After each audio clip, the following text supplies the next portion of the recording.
The digital archive room at the Charleston Heritage Museum felt strangely quiet the October afternoon. Dr. Emma Torres sat before 3 monitors, carefully scanning 19th century photographs from recently acquired estate collections. Rain ran down the windows behind her, blurring the view of the historic district. She had processed 47 images when she reached a portrait labeled simply 2 women, Charleston residents, 1888. The photograph showed an elegant parlor with ornate wallpaper and heavy curtains. 2 young women sat side by side on an upholstered seat, both wearing fashionable, late 1880s dresses with high collars, fitted bodices, and elaborate sleeves. The woman on the left was white, in her early 20s, light hair swept up in the Ditson Brill style, wearing a darker dress with delicate lace at the collar. She sat with perfect posture, hands folded, expression calm and confident. The woman on the right was black, about the same age, in a brighter dress of good quality, hair cooled back elegantly. Her posture was a bit stiffer, her smile more restrained. Elmo began the high-resolution scan and noted the exceptional clarity of the original print. The exposure, focus, and composition were excellent. As the digital image molded, she could see fine details, the texture of the wallpaper, a faint mirror reflection, the intricate detailing on both dresses. She zoomed in on the faces first. Both women looked straight at the camera with the steady, unblinking gaze common in long exposure portraits. Then she examined the clothing. These were formal dresses, not work clothes, suggesting a special occasion. When she zoomed in on the black woman's hands folded in her lap, her breath stopped. There on the left wrist, partly hidden by the sleeve, was a circular scar, about an inch wide, a band of lighter tissue circling the wrist like a bracelet. The edges were distinct. Emma had seen similar marks in photographs of formerly enslaved people. She knew those scars came from iron shackles or manacles worn for long periods. She sat motionless, staring at the magnified image. This photograph was different from the plantation records she had catalogued. It showed 2 women sitting together in obvious comfort and equality, dressed similarly and posed as companions. Yet one carried clear physical evidence of bondage. The photograph had come from the estate of Mrs. Virginia Ashford, who died at age 93. It was in an album labeled Family Portraits with only the date 1888 and no names. The 13th Amendment abolishing slavery had been ratified in December 1865. This picture was taken 23 years later. The woman would have been born around 1863 or 1864, possibly during the final years of the Civil War. The star told its own story. Those marks developed over time from restraints worn repeatedly. Even if she had been born free, she had been restrained at some point. Emma zoomed out again. The women sat close, almost touching. The quality of the clothing and the domestic setting suggested intimacy and familiarity. This was not a typical mistress and servant portrait with clear hierarchical distance. She saved high-resolution captures and emailed Dr. Marcus Webb, a colleague who specialized in post-Civil War African-American history in the South.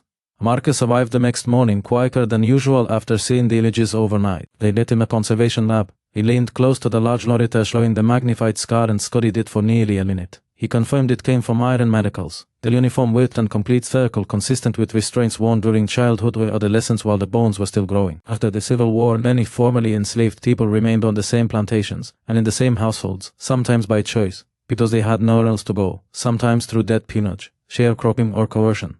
The room in the photograph was clearly an upper-class Charleston home of owned earth-carved furniture, elaborate curtains, fine wallpaper. The 2 women of similar age, dressed in comparable quality clothing, and sitting in companionable closeness, did not match typical employer-servant image of the era. Marcus said they were related somehow, and that the relationship was likely a complicated mixture of choice, imposition, affection, and exploitation. Emma spent the next 3 days systematically working through the chaotic Ashford estate capers, letters, receipts, legal documents and personal papers, spanning generations. She found plantation records from the 1850s listing enslaved people by first name, age, skill, and monetary value. Then she found a leather-bound journal kept by Eleanor Ashford from 1863 to 1865. The early entries were about ordinary domestic matters. In June 1864 the tone changed. Eleanor wrote that her father, ill with consumption, had confessed something she scarcely knew how to accept. He insisted she meet Clara, a year younger, born in that same house to an enslaved woman. He said Clara was her half-sister, and that certain arrangements for her care must continue after his death. Her mother refused to speak of it. Clara remained in the house. They cooked meals separately and lived in different wings, yet Eleanor found herself seeking her out. Clara was intelligent and well-spoken. Their father had seen to her education in secret.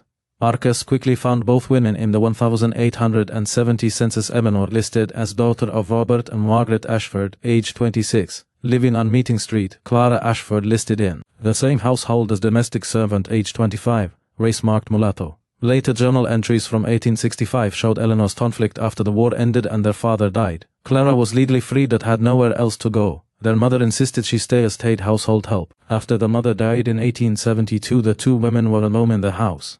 Eleanor wrote that they maintained the fiction that Clara was her employee, yet in truth they were simply two sisters living together, bound by blood and circumstance. She paid wages Clara could not easily refuse. In 1880, Eleanor legally transferred a small property on the outskirts of Charleston to Clara with a handwritten note, given freely to my sister that she might have security independent of my household. Even so, the 1880 census still showed Clara living at the Ashford residence. In March 1888, Eleanor wrote to photographer William Barnett on King Street, asking him to take a private portrait of herself and her sister Clara at the house. She offered double the fee for discretion. Barnett replied that he needed no extra payment and would come on March 27th at 2 o'clock, ensuring complete privacy. The date matched the photograph. Eleanor's journal that they recorded that they sat together as they had lived for 24 years since their mother's death. She wanted something that acknowledged what they were to each other, even if the world could never know. Clara was hesitant at first but agreed. The next day, looking at the wet plate proof, Clara said they look like equals. Eleanor answered that they should be equals, that the accident of birth and circumstance, which made their lives so different, was an injustice she had never known how to remedy. Clara touched her hand and said Eleanor had done what she could more than most would do. Earlier, in January 1866, Eleanor had seen the scar on Clara's wrists clearly for the first time and known exactly what they meant, yet the words to ask about the chains would not come. Dr. Patricia Coleman, a specialist in the material culture of slavery, examined the magnified image and confirmed the circular scar matched iron manacles worn over an extended period during adolescence. Further journal fragments explained that although Clara was Robert Ashford's daughter, she had been listed in property records as belonging to his wife and remained legally enslaved. There were times when visitors came and appearances had to be maintained. Clara was restrained like any other enslaved person. Robert's will, written 2 months before his death, ordered Clara freed, immediately given money, and provided for by Eleanor as a member of the family. He had not freed her while alive, fearing social consequences for Eleanor's reputation. Clara therefore remained enslaved, wearing the manacles when necessary, until January 1865. In the 1888 portrait, she chose to keep her hands visible in her lap so the scarred wrist remained partly in view. It was a deliberate act of testimony. Marcus traced Clara's later life. He stayed with Eleanor until 1895, 7 years. After the photograph then finally moved to the property she owned. She lived there alone, supporting herself as a dressmaker, until her death from pneumonia in April 1903 at age 64. Eleanor was present and listed as the informant. Their letters continued, formal yet affectionate, Clara always signing your sister. Eleanor's household accounts showed regular overpayments for selling work. When Clara left, Eleanor wrote of deep loss. After 31 years under the same roof, Clara told her they had both been trapped by the world they were born into. Eleanor died in 1911 with no children. The house and its contents, including the private papers and the photograph, passed to a nephew. Over generations the significance was forgotten. By the time the lineage reached Virginia Ashford in the mid-20th century, it was simply an unlabeled old family picture. Emma contacted Virginia's granddaughter Rebecca in Atlanta. Rebecca visited the museum and was visibly shaken. She had never known the story. Marcus explained that the family history was more complex than simple villainy. Eleanor had been complicit in an oppressive system, yet within the severe limits of her time. She had also tried to honor her relationship with Clara. That did not excuse anything, but it made the history more human. 4 months later, the Charleston Heritage Museum opened an exhibition titled Sisters in Blood and Bondage, the Ashford Family Portrait. The 1888 photograph was the centerpiece, displayed with extensive documentation. All text explained that the two women were half-sisters, connected by blood through Robert Ashford, and separated by everything 19th century Southern society deemed important. Reynolds described Clara's legal status as property through 1865.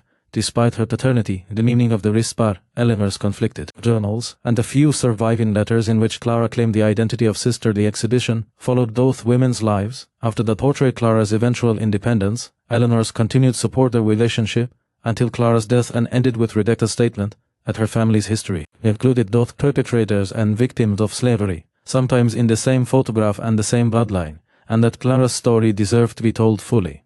On opening day, a diverse crowd filled the gallery. Visitors stood before the portrait reading the text, many with tears. That elderly black woman looked at Clara's face for a long time and said she was looking right through time, telling them this happened and to remember. The scar was her testimony. The photograph remained in the museum's permanent collection, no longer anonymous but fully contextualized. It told a story specific to two women in Charleston in 1888 and also stood for countless untold stories of how slavery shaped families and lives long after its legal end. That evening Emma stood beside Marcus watching the visitors. She asked if they had done right by both women. Marcus answered that they had told the truth as fully as they could recover it, shown Clara as a complete person, rather than only a victim, and shown Eleanor's complicity along with her conscience without simplifying or sanitizing. The museum lights gleamed on the protective glass. Eleanor and Clara sat side by side in perpetuity, two sisters bound by blood and separated by history, their complicated truth finally revealed.